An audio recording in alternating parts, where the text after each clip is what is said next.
합니다. 근데 이 권징이라고 할 때는 권징은 이제 일상적인 방식이 있고요. 또 특별한 방식의 권징 이 두 가지가 있는데 일반적인 그 방식으로서의 권징이라는 것은 우리가 하나님의 말씀을 평상시 듣거나 또 읽을 때에 거기에서 받는 권고를 가리켜서 우리는 일반적 권징이다 이렇게 말을 합니다. 그리고 특별한 권징이라고 할 때는 어떤 특정한 죄에 대해서 교회 치리회에 의해서 이제 권징을 받는 것을 가리킬 때 특별한 권징 이렇게 얘기를 하는데요. 그러니까 적어도 이 말을 우리가 곱씹어 보게 되면 일반적인 권징을 잘 받을 때 결국은 특별한 권징도 제대로 시행할 수가 있다 이런 얘기가 되겠죠. 그러니까 교인들이 일반적으로 하나님의 말씀을 잘 받는 것이 없는데 어떤 일이 벌어졌을 때 교회가 권위를 갖고 권징을 한다? 굉장히 어려운 일이 될 겁니다. 왜? 교인들이 스스로가 하나님의 말씀에 대한 순복함이 없는데 거기에 대해서 무슨 교회가 어떻게 행할 수 있겠습니까? 그러니까 권징이라는 것은 개인의 문제가 아니라 교회 전체의 문제가 된다 하는 겁니다. 여기 이제 보게 되면 천국의 열쇠가 뭐냐 하는 이제 얘기를 할 때에 이 두 열쇠를 얘기를 하잖아요. 이 84문에서는 거룩한 복음의 강설로 천국의 문을 열고 또 85문에 가서는 교회의 권징으로 천국을 닫는다라고 해서 두 열쇠를 말하는데 이 모두가 이제 84문과 85문의 답에서 말하고 있듯이 그리스도의 명령에 따라라는 그 의미로 그리스도의 명령에 근거해서 모든 교회에게 주신 이 열쇠다 하는 겁니다. 그러니까 이 열쇠에 열고 닫고 하는 이 효능은 다름 아닌 그리스도에게만 있는 것입니다. 그러니까 교회가 적어도 하나님의 말씀을 신실하게 잘 선포하고 가르치는 교회가 아니면은 그것을 치료의 권위로 권증할 수 있는 뭐가 없는 거예요. 그러니까 평상시 강단이 그만큼 튼튼하게 하나님의 말씀을 잘 선포하는 것이 평상화되어야 될 것이고 그걸 기반으로 해서 두 번째의 열쇠가 이제 효능이 있게 되는 건데요. 그런 의미에서 이 열쇠의 효능은 오직 그리스도에게 있다 하는 겁니다. 이 열쇠는 각각 다른 역할을 하게 되는데 하나는 여는 열쇠고 하나는 닫게 하는 열쇠입니다. 즉 복음 강서를 듣고 믿는 자에게는 구원의 길을 열어주는 거고 믿지 않고 자기의 죄를 돌이키지 않고 회개하지 않는 자에게는 천국을 닫게 되는 그런 열쇠가 되겠죠. 이렇게 가르치는 것과 권징하는 것 이것은 그냥 글로 보게 되면 별로 서로 상관관계 없는 것 같이 보이지만은 사실은 긴밀한 관계가 있다 하는 겁니다.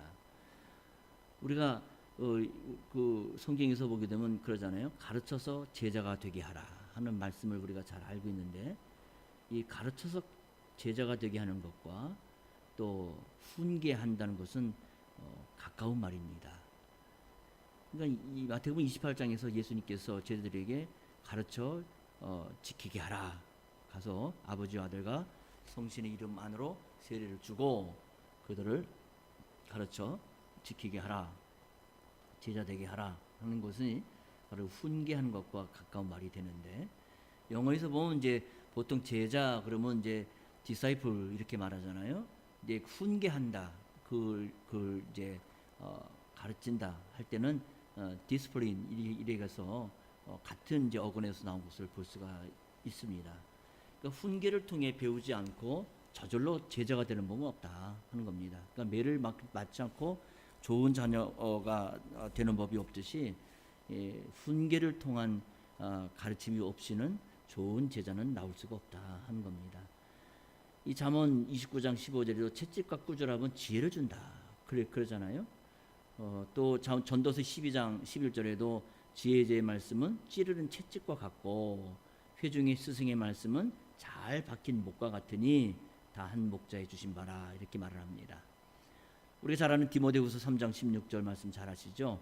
하나님의 말씀은 교훈도 주고 또 책망도 주고 또 바르게 함과 의로 교육하기에 유익하다 그렇게 그 하나님 말씀이 받는 태도나 성격을 잘 얘기해주고 있습니다. 그러니까 타락한 인생으로서는 하나님 말씀에서 책망받는 게 쉽지 않겠죠. 요즘 사람 같이 그 부모에게까지 대들고 선생의 권위에 도전하는 이러한 시대에 있어서 더 하나님 말씀에서 책망을 받는다? 어려운 얘기가 아닌가 생각이 됩니다. 그러다 보니까 교훈을 받는 법이 거의 없어요. 그냥 교회 와도 그냥 그 서로 비율을 맞춰주는데 급급하는 거예요. 그 어느 날 그 서울에 강남에 큰 교회인데 그분이 이제 돌아가시기 전에, 지금 또 돌아가셨지만은 돌아가시기 전에 그 기사가 난 적이 있어요. 그 기독교 신문에. 제가 목회에 큰 교회는 이렇게 훌륭하지만 이게 커졌지만은 강남에서 대한민국에서 내놓으라 할 만큼 커졌지만은 그러나 내가 목회 하나님 앞에서 참 칭찬을 받을 만한가 할 때 자기는 부끄럽다. 주님 앞에 서기가 참 두렵다. 하면서 이제 그 현실을 얘기하는데 자신은 목회하면서 단 한 번도 책망과 훈계를 한 적이 없다. 예, 그렇게 하다 보면은 과연 이 교회가 설까 하는 두려움이 있었기 때문에 적어도 이 교회에서 권징이란 말, 책망이란 말을 해본 적이 없다. 이런 얘기를 솔직하게 얘기를 하는 거예요. 그러면서 하는 얘기가 그런데도 불구하고 내가 또다시 그 상황으로 간다면 나는 또다시 그렇게 할 수밖에 없을 것이다. 그러니까 결국 이제 자기 이제 부정인데요. 이런 말을 하면서 결국은 결론은 뭐냐면 강남에서 큰 교회를 이루는 그걸 이제 결국은 자기 공로를 이렇게 얘기하는 것을 보면서 참 이 양반이 안타깝다 하는 생각이 들었는데, 그러니까 이제 뭐냐면은 그 하나님의 말씀을 갖고선 책망을 하지도 못하고 또 그 책망을 받지도 못하고 그러다 보면 이제 결국 어려운 데 되는 거죠. 그러나 이제 성경 자문을 보게 되면 책망과 훈계란 말이 많이 나오는 것을 우리가 주목할 필요가 있습니다. 히브리서 12장 5절 이하에 보게 되면 징계하는 그 부모에 대한 얘기가 나오잖아요. 징계에 대한 얘기가 나오는데 그 징계라는 말이 이제 파이리아라고 하는데 이제 이게 교훈한다라는 말과 같은 의미가 됩니다. 그래서 잠언 같은 데 보게 되면 그 부모의 책망을 결국 여호와의 책망과 같은 동격에 놓고서 이렇게 얘기하는 것을 우리가 주목해서 볼 필요가 있겠습니다. 예수님께서 이제 사도들에게 마태복음 16장 19절에 이제 맺고 푸는 권세를 주셨는데요. 신앙 고백을 받고 이건 이제 유대인 사회에서 그 가르치는 권세가 뭔지를 이제 의미하는 것이었습니다. 어떤 사람의 생각이 하나님의 말씀에 맞는가의 여부를 판단하는 것을 맺고 푼다, 이렇게 그 당시는 이해를 했던 거예요. 자, 그런데 마태 18장 18절 보게 되면 무엇이든지 너희가 땅에서 매면 하늘에서도 매일 것이고 무엇이든지 땅에서 풀면 하늘에서도 풀리라, 이런 말씀을 하셨는데요. 이건 권징의 맥락에서 하신 겁니다.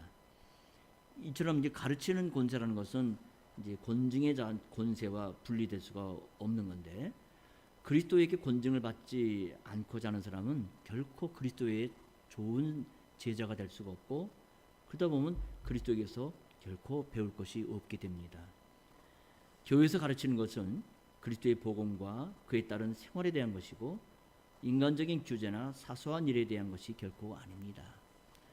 따라서 교회의 권징도 인간적인 관계에서 좋고 씨름에 의해서 영향을 받지 않도록 늘 주의를 해야 될 것이고 사소한 일에 적용해서도 안 되게 될 것입니다.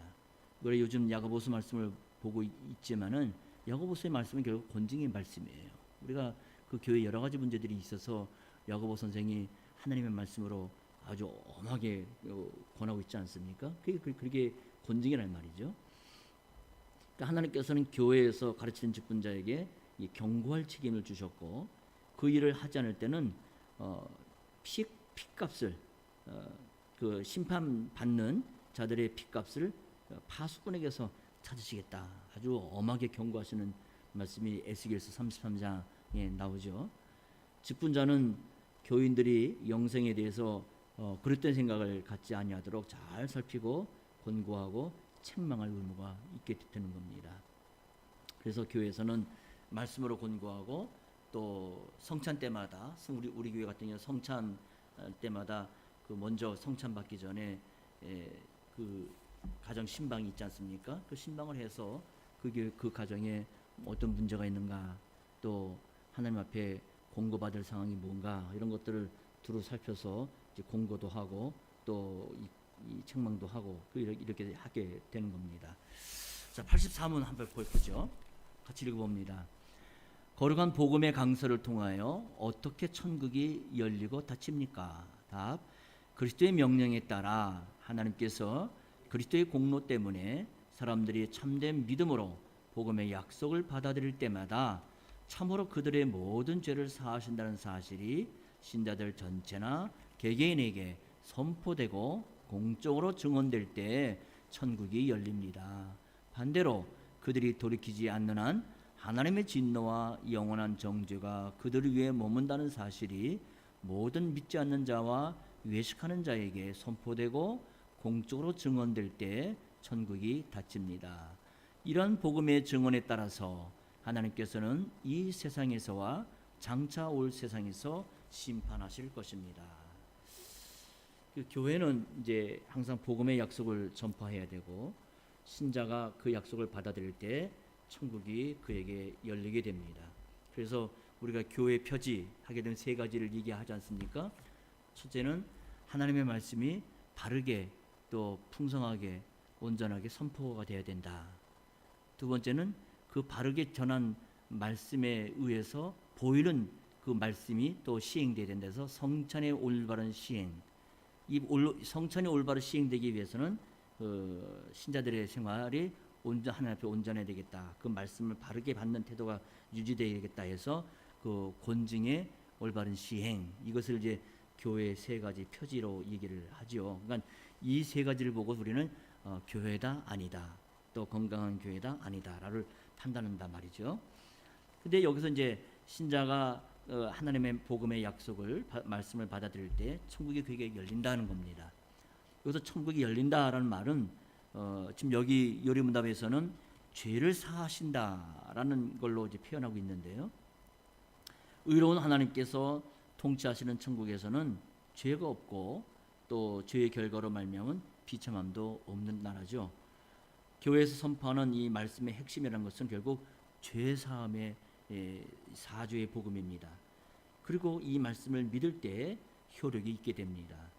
먼저 복음이 선포되면 신자의 그 믿음의 응답이 따르게 되죠. 아멘하고. 그러니까 이 복음의 선포와 신자들의 그 믿음의 응답, 아멘은 두 가지는 분리가 되지 않는 겁니다. 항상 동전의 양면같이 같이 가는 건데요. 선포가 있으면 받아들이는 것이 분명 있게 되는 거죠.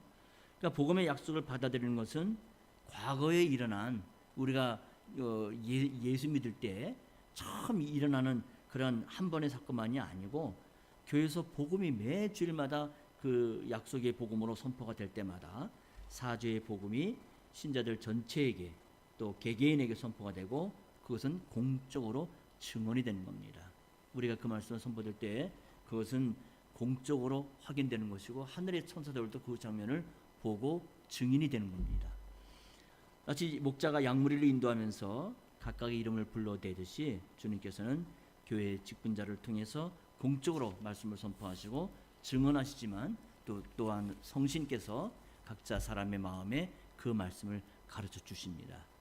그런 면에서 이 교회에서 전하는 강설은 개인적인 게 아니라 공적인 것이고 또 신령하지만 동시에 하나님 나라에서는 법적 구속력이 있는 것이다 하는 겁니다.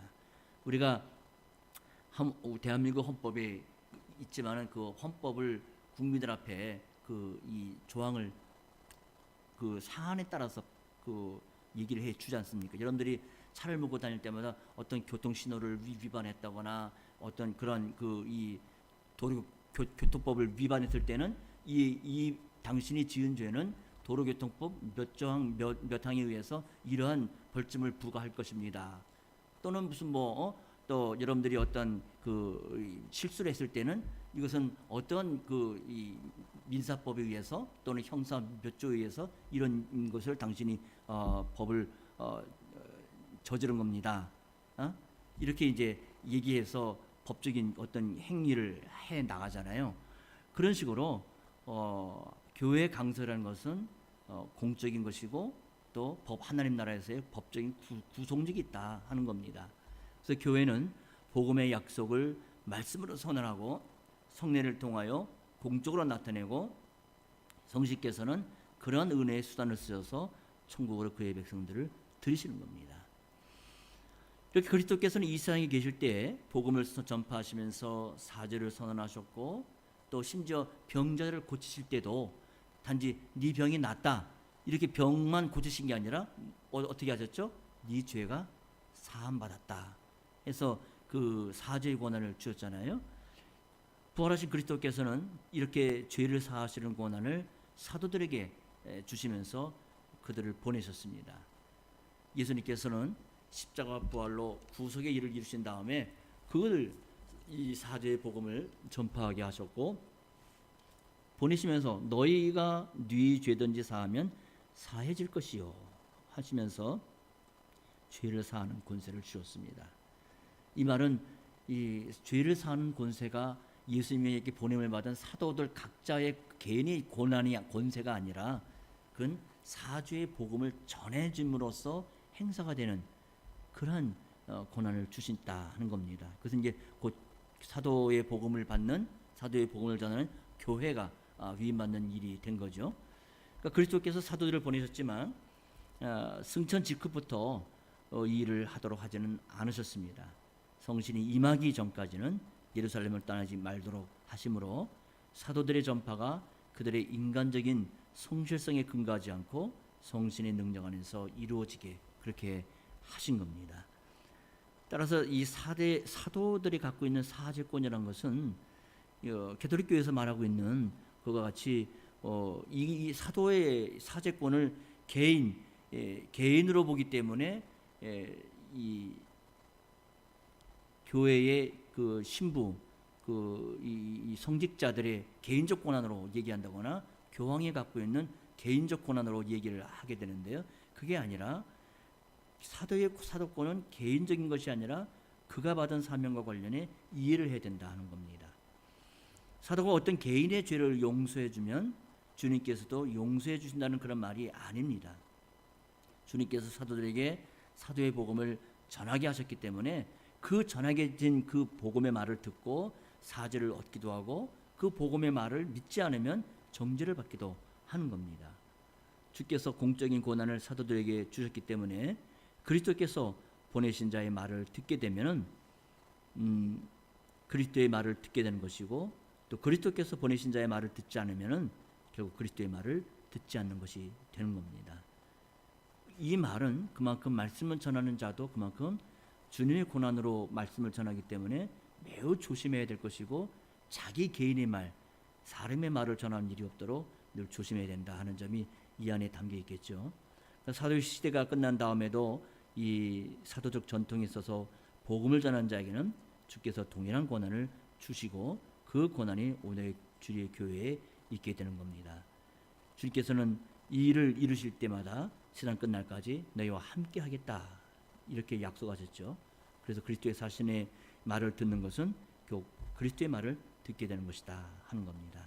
오늘 좀 시간이 돼서 오늘 여기까지 공부하고 다음 주일에 이어서 이 부분을 좀 더 하고요. 마지막 85문도 이어서 함께 살펴보겠습니다. 기도하겠습니다.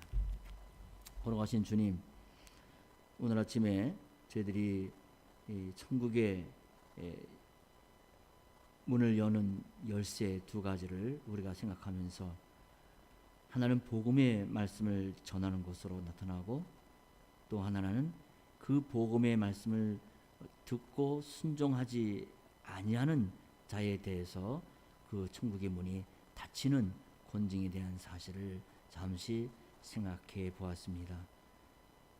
개인주의적인 이 현대 사회에 살고 있는 사람들로서는 누구로부터 경계를 받고 또 책망을 받는다는 것이 여간 힘든 일이 아닙니다. 그러나 하나님의 말씀은 예로부터 지금까지 일관되게 하나님의 말씀으로부터 고난을 받고 또 우리의 부족에 대해서는 책망도 받아가면서 올곧게 하나님 백성으로 살아야 할 것을 권해주고 있고, 그 사실을 겸손하게 받는 자는 바로 천국에 들어가는 그러한 문을 여는 자의 은혜를 받을 수 있게 됨을 알게 하십니다. 주님, 점점 시대가 완고해져 가고 또 자기 사랑이 극대화가는 오늘의 현실 속에서 이 말씀이 어쩌면 시대와는 동떨어진 말씀으로 들릴지 모르나, 그러나 하나님의 말씀은 어느 시대를 막론하고 간에 진리가 되고 또 변하지 아니하는 생명의 말씀이 되기에 저희들이 겸손하게 우리의 또한 그 뻣뻣함을 부드럽게 숙여서 하나님의 말씀을 말씀대로 아멘으로 겸손하게 받고 순종하는 그런 자세로 살게 하시옵시고, 우리의 자녀들에게도 그러한 모습을 잘 교훈함으로 인해서 결국 우리 안에서 먼저 하나님의 나라의 그 생명력이 나타나게 하여 주옵소서. 예수 이름으로 기도합니다. 아멘.